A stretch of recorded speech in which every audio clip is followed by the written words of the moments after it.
Someone asks you for a favor you do not want to do, and before you can even think about it, the word yes is already coming out of your mouth. You said yes before you checked your calendar, before you checked your energy, before you even checked if you actually wanted to. Later, when the exhaustion sets in, you wonder why you agreed. But in that moment, saying no did not feel like an option. It felt like a kind of danger. If you have ever felt this way, there is a name for what is happening inside you, and it has nothing to do with being too nice, or being a pushover, or lacking confidence. It is called the Fawn response, and it is a trauma survival pattern that your nervous system learned a long time ago. You have probably heard of fight or flight. When your princess senses danger, it triggers one of these survival Kong responses automatically, without asking you first. Most people do not know there are actually 4 survival responses, not 2. Fight, flight, freeze, and the 4th one, fawn. The fawn response was named by therapist Pete Walker, who spent decades working with survivors of childhood turbulence trauma. Walker noticed that some people, when they sense a threat, do not fight it, do not run from it, do not freeze. They try to make the threat like them. They become agreeable, helpful, warm, accommodating. They make themselves as unthreatening and likable as possible, not because they want to, but because somewhere, deep in their nervous system, this pattern almost always starts in childhood. Imagine a child who grows up in a home where the emotional environment is unpredictable. Maybe a parent plunged was impossible to predict. Warm one moment, withdrawn or angry the next. In that environment, the child's nervous system does flushing something incredibly smart.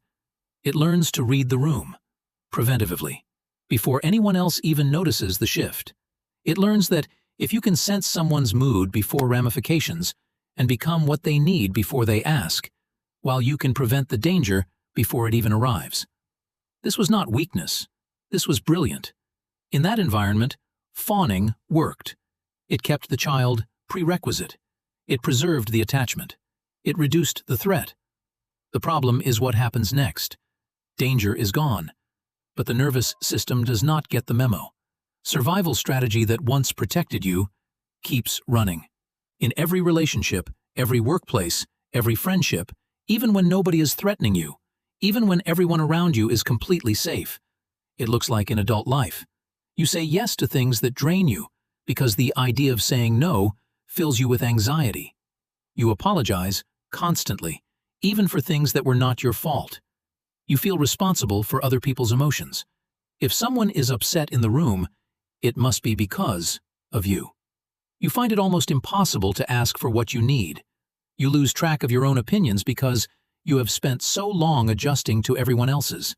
Even be very good at making people feel comfortable, at reading what they need, at making everything smooth. But underneath all of it, you are exhausted and quietly invisible. Here is what is important to understand. The fawn response is not a personality flaw. Blindness, it is not who you are. It is a pattern your nervous system learned to keep you safe.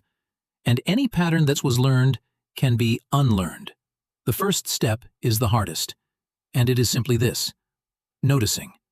The next time you feel that automatic yes rising before you have even thought about it, pause and ask, am I saying yes because I genuinely want to, or because saying no feels too dangerous? That question alone is the beginning of everything, because your needs matter. Your no is allowed. Your comfort is not less important than everyone else's. You were not born a people pleaser. You became one because it once kept you safe. And now that you know that, you get to decide what keeps you safe going forward. Think about this. When was the last time you said no to something and meant it?